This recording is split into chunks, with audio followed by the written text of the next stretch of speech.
Hi there, I'm Sensei Scotty Ward, and I'm here to talk to you about your entry-level resume.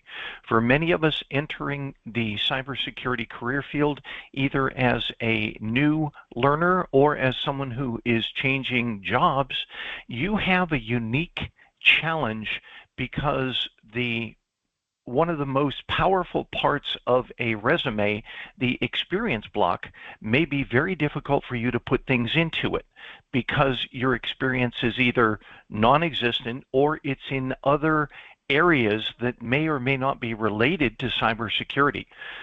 For example, if you worked as an actuary, that may be difficult to translate into cybersecurity terms, or if you worked as an administrator, etc. So also people who are just starting in the career field, you have a challenge. So we're going to talk about that today. Here are some of the things that I plan to cover.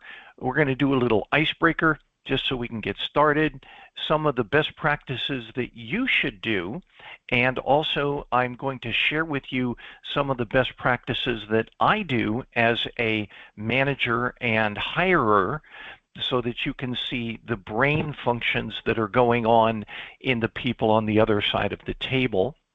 We're going to talk about the various resume formats and general resume guidance based on that, and then a little bit about what to do with work experience. What if you are just getting into the cybersecurity career field? How do you say you have cybersecurity experience?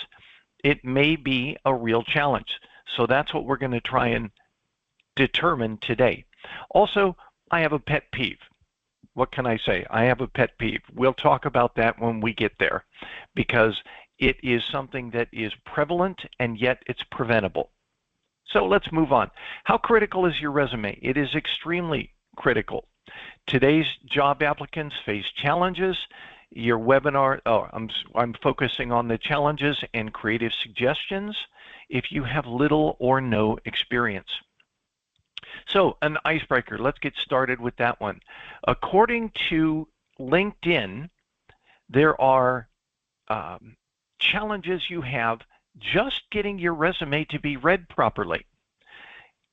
From LinkedIn, the sentence is, on average, recruiters spend about how long reviewing your resume before they set it aside or decide to read more in depth?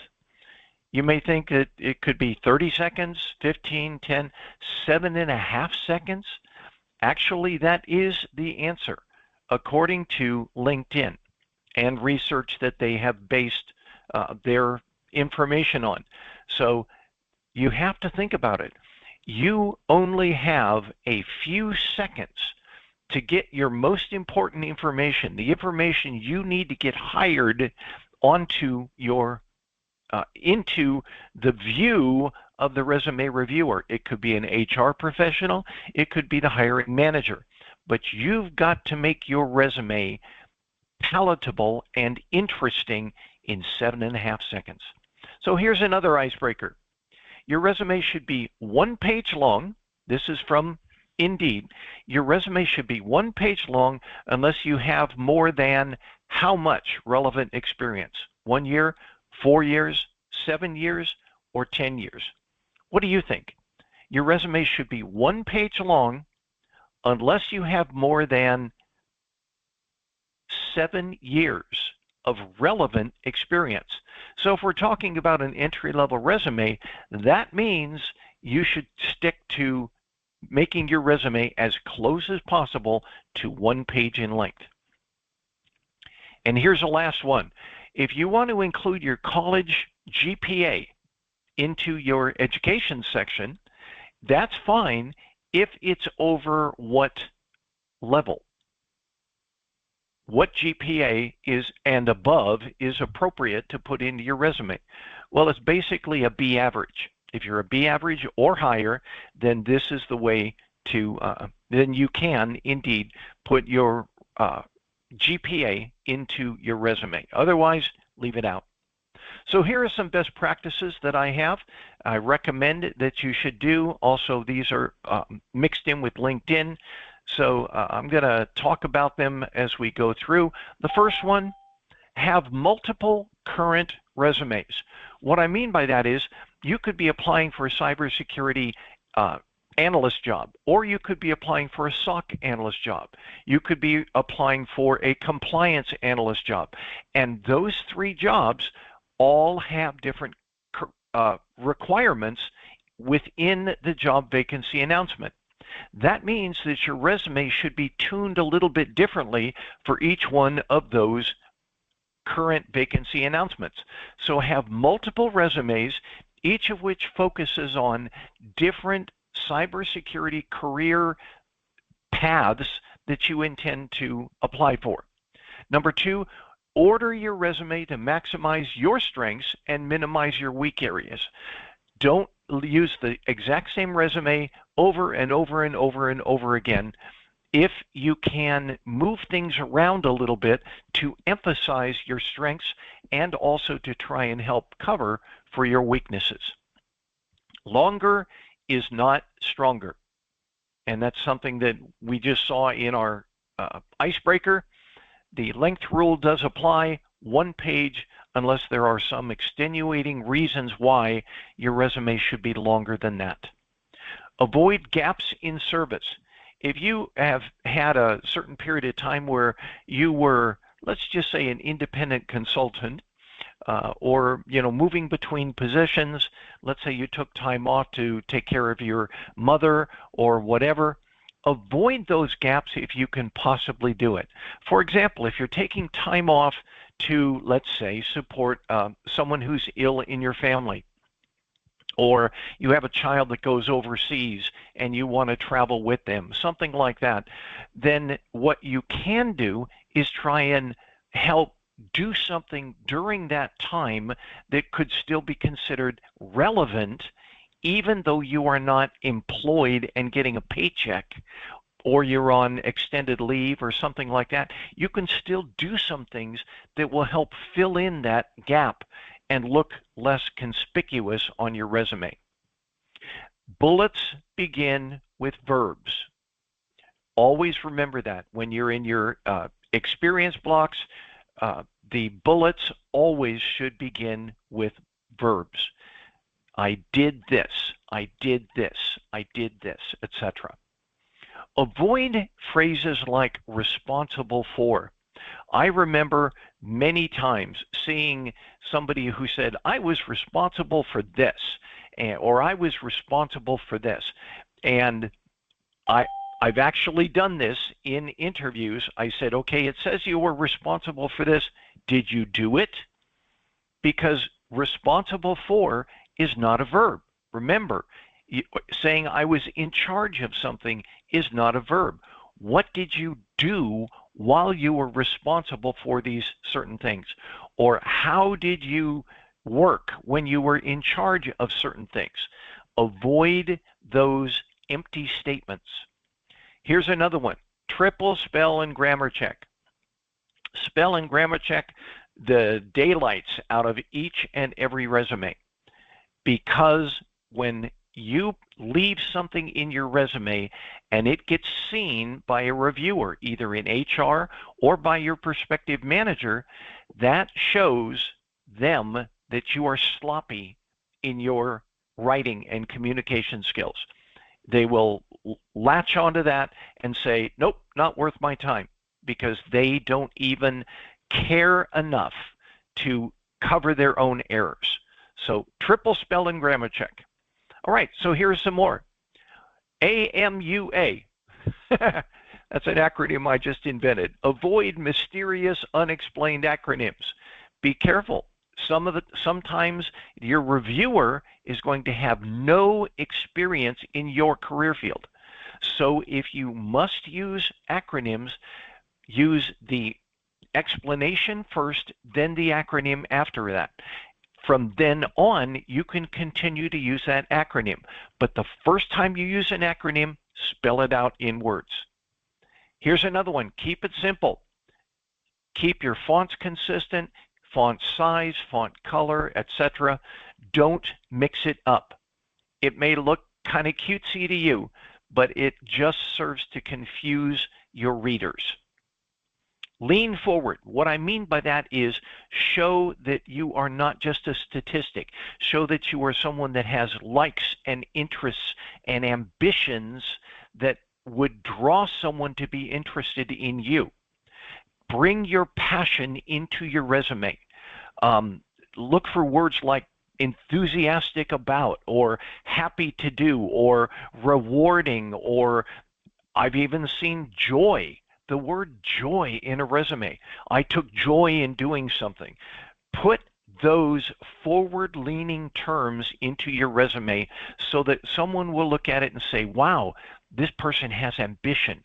This person has drive. This person is a positive person. Put those in if you can. Say, I like doing this. I want to be positive here. I want to make a difference here. All of those will help separate you from all of the other applicants who say, I did this, I did this, I did this, I did this, hire me. See what I'm saying? Here's another one. Minimize site tricks. What I mean by that is you say, I did this and this and this, and then off to the side you put this little call out that says, I reduced the error rate by 20%. Put that into the bullets instead of separating it out in some sort of a site trick. So that's my recommendation. Keep it to where it's readable. Remember, 7.5 seconds. All right. Avoid email addresses that could be questionable. Use an email address that is generic, that is not something that could be considered to be objective or objectionable by someone. Use emails that sound professional if you possibly can. And use newer email systems. If I encounter somebody with an old CompuServe.com, CS.com email, that tells me nothing except they're really old. So try and stay away from legacy email systems unless you have no other choice to do it. So here are some of the best practices that I do as a resume reviewer and a hiring manager. All right, so let's take a look at these. I almost never read cover pages, and I may even skip the summary and objective statements. Why? Because these are things that you say, not things that you've done. I want to go down and see the things that you've done so that I can see if what you've done fits with my requirements. So I frequently skip the cover page and I skip the summary statements. If I have time, I'll go back and look at them. But if you put all of your power into your cover page, I've just flipped the cover page and I'm going to the meat of your resume. If you put a summary statement, I'll talk a little bit about summary statement as well a little bit later. But be careful that you are putting that summary statement or objective statement in context. It should not be the power that draws somebody. Number one, I will skim the entire resume very quickly, like it says in LinkedIn. Sometimes even the skim that I do is enough for me to say, this is not a person I'm looking for. Da, da, da, da, da. Oh, they've got this, they've got this. Nope, not good enough. Maybe I'll come back to it. And then I go to the next one. Your interviewers or your HR professionals are looking through hundreds of resumes, and you do not want to make it challenging for them to pull out your important information from within your resume. We'll talk about that as well. I sometimes find cumbersome resumes. They're long, they're verbose, they are overflowing with spelling and grammar errors, etc. They have irrelevant details, things that to me are just keeping me. They are reasons why I wouldn't continue looking at this resume. So imagine your resume and trying to reduce that chaff, that extra stuff. Only focus on what's most powerful for you that is focused on that particular job vacancy announcement. And lastly, I rarely encounter a resume I enjoy reading, but I do encounter them because it projects energy Forward-leaning, like I said, excitement, and yes, even joy.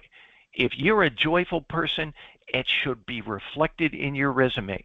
If you're just a techie, that's going to show in your resume as well. And that may be enough for somebody to say, not this time. All right? I'm going to have a number of these throughout the presentation. I call them Uber tips. And here's the one that I'm going to start off with. The recruiters are looking for reasons to exclude you rather than reasons to hire you. They've got a stack of resumes that they need to get through. They open yours up and they say, should this person be considered? So they're looking for reasons to say no, because they've got to get to the 98 others that are waiting for them. So be the best. When somebody opens your resume, let it interest them immediately. If it's not the best, it could be rejected. Okay, so let's move on. Main resume formats and their strengths and weaknesses. There are 3 main resume formats. They can be used in different manners, and all of them are acceptable. Some are preferred, some are more challenging, but they're all formats that you should consider using. One is called reverse chronological, the other is functional, also known as skill-based, and the third is a combination of reverse chronological or functional. Now, chronological, you don't hear about that one because that begins with your oldest experience first. It may be that your oldest experience is your oldest experience first may be what gets you the job, but usually people's nearest experience, in other words, what I'm doing today or what I did last week, is what the reviewer is looking for. So just some thoughts or ideas there. So let's say reverse chronological. You put your work experience first, then your education and or skills. And in that, you use your most recent work experience, putting it first, older work experience after that. So it's newest, next newest, next newest, next newest, oldest in your reverse chronological. It's the most common resume format. However, it is challenging for anyone that's in an entry-level position because it may not highlight any of your cybersecurity or whatever career field you're trying to get into skills. So you may think about this and say, well, you know, my cybersecurity experience is here, but in the meantime, to keep the lights on, I've been working as a Uber driver or something like that. So reverse chronological may be a challenge for you, especially if you're looking into an entry-level position. It says it's best if you have no experience gaps and you're looking for a similar role. But it is the best if those are the statements that work for you. The downside, it's difficult to make it stand out from others. Everybody is doing reverse chronological. How do you make your reverse chronological stand out? Remember, I say this over and over again, 7.5 seconds. Okay? Now, functional skills-based. Then you put your skills first, then your work experience or your education. Why? Because that is where your strength is. It's less popular because it makes the recruiter have to do a little bit of work. One of the main things that recruiters look for when they're in the resume is length of time you've been doing particular work. Because some corporations, the government, etc., have certain experience minimums where they say you must have been doing this for a minimum amount of time. They're trying to find that minimum time, and they're trying to add it up. But if you start with, this is what I'm good at, then they have to look at that and also look for the time later. So just something for you to think about. It may be challenging for the HR professional, but it may be exactly what gets you your job. It is really good if you have an employment gap, because that's a little bit lower on their viewing, and also if you're doing a career change, changing from being an architect to being a cybersecurity analyst or similar. All right, The downside of the skills-based, the recruiters may have challenges looking at it. They may go, oh, well, let me look for the length of time first and get back to that maybe. But that's the downside of a skills-based or functional resume. In other words, they may miss things.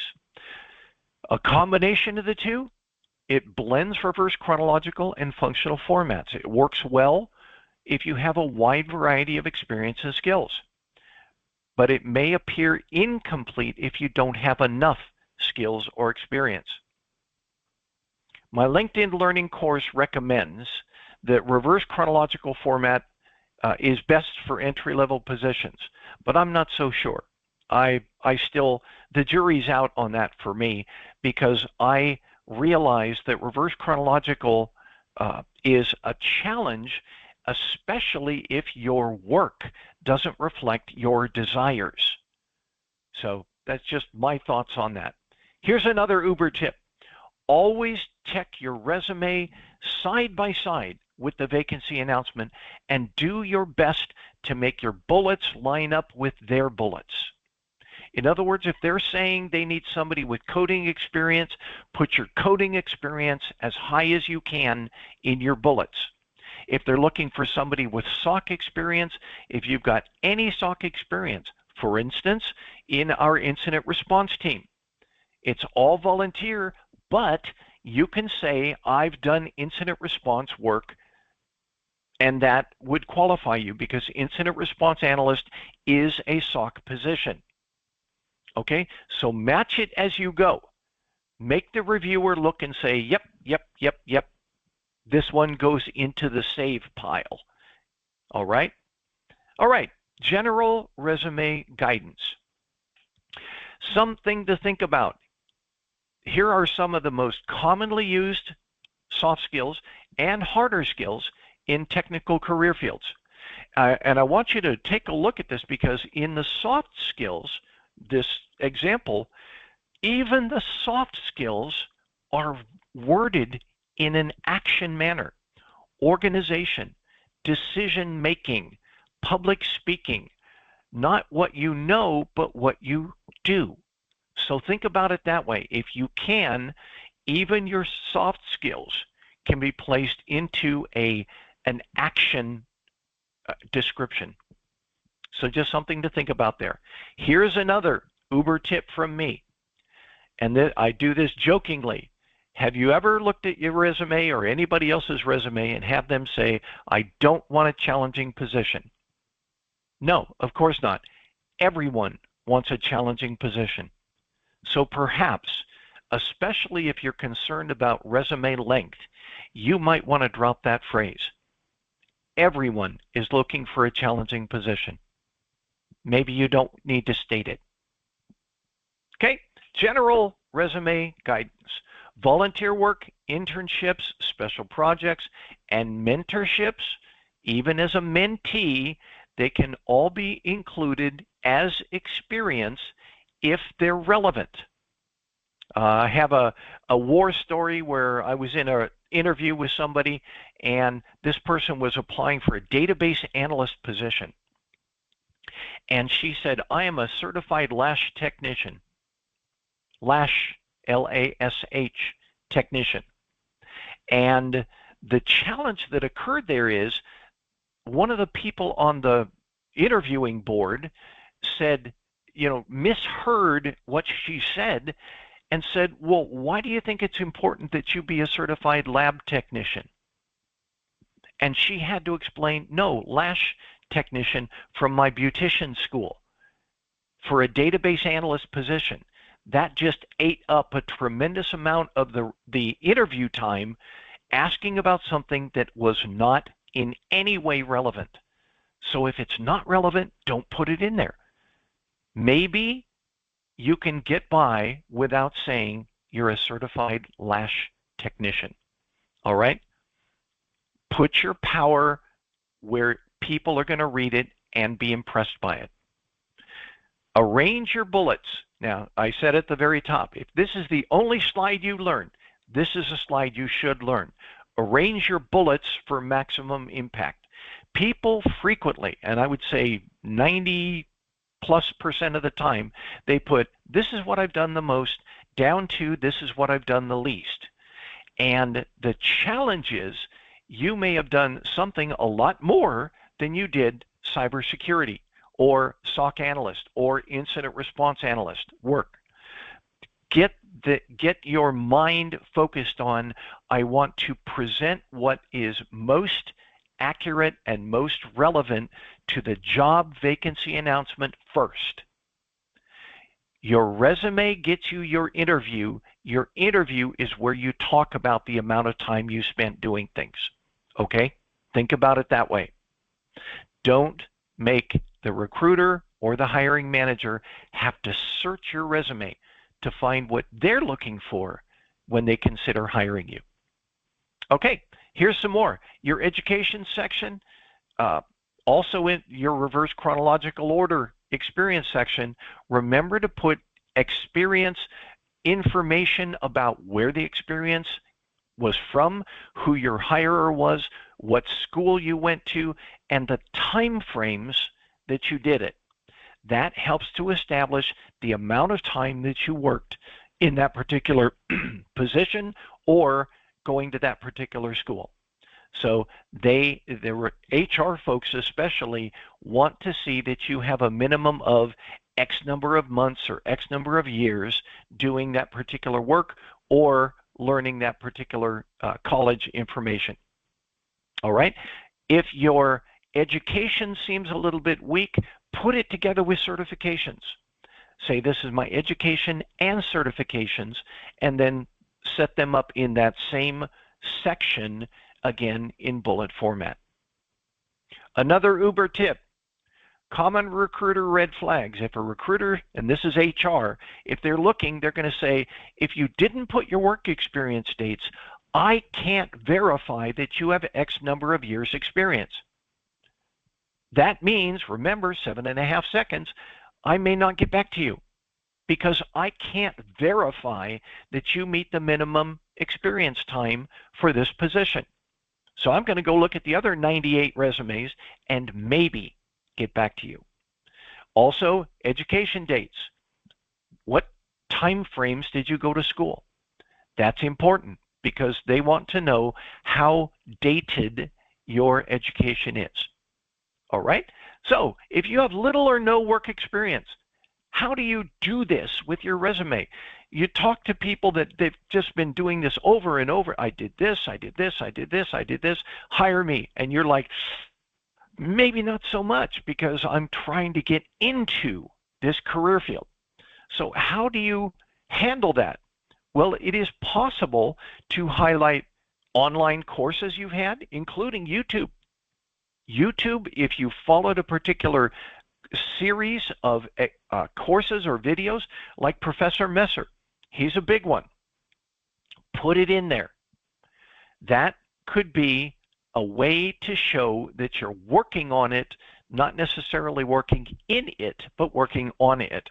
Relevant groups that you've been in. And Nerman, I notice you're on. I put your OSINT CTF in there.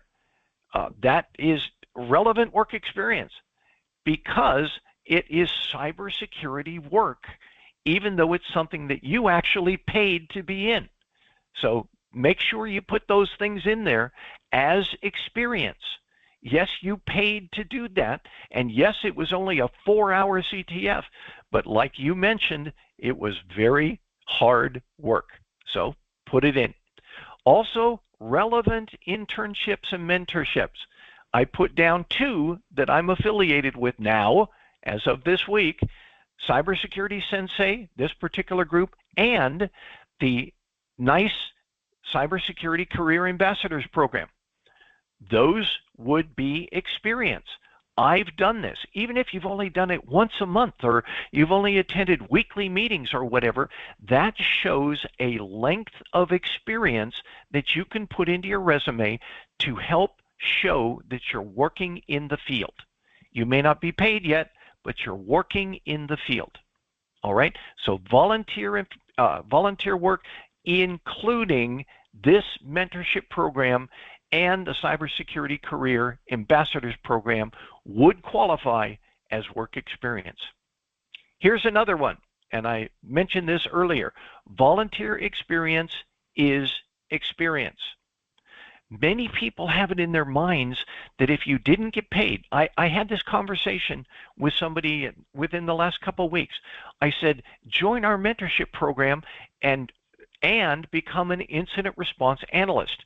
Do the things that are necessary in our incident response team, and that will get you experience for your resume. His response to me was, I don't have IR experience. That's exactly right. And I'm here to help you get that IR experience. But he thought that that disqualified him from even doing this volunteer work, and it doesn't. So do the things that show you have an interest in the career field, and many are available. Our incident response team is a great example of that.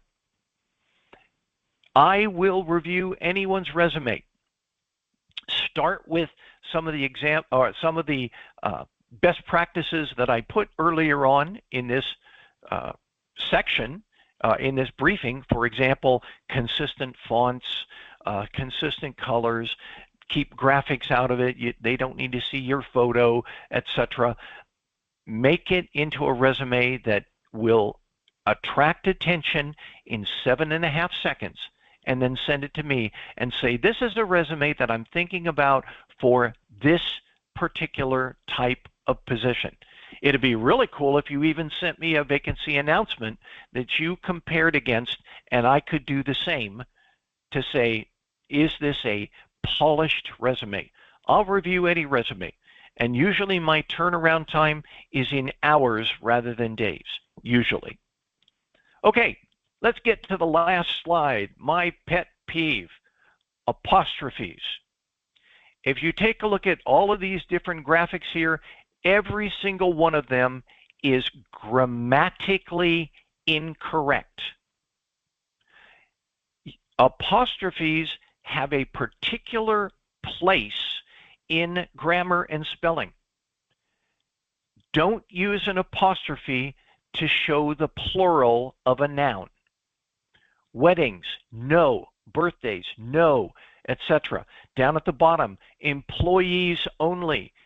No, don't put that apostrophe in there. It is improper and it is an error, which means you didn't spell check it. You didn't grammar check it. And when I see things like that, that tells me I'm looking at the resume of a sloppy communicator. Don't use apostrophes unless you're using them correctly. See the example in the green bar there, 3 oranges for $1. Nope. Remember, an apostrophe usually indicates possession or contraction. It can be shortened to IT apostrophe S. Yes, but only in certain circumstances. So it's important for you to grammar check your resume as well as spell check. All right, so that's all I had this morning. I'm going to finish up the recording and then we can have questions and answers.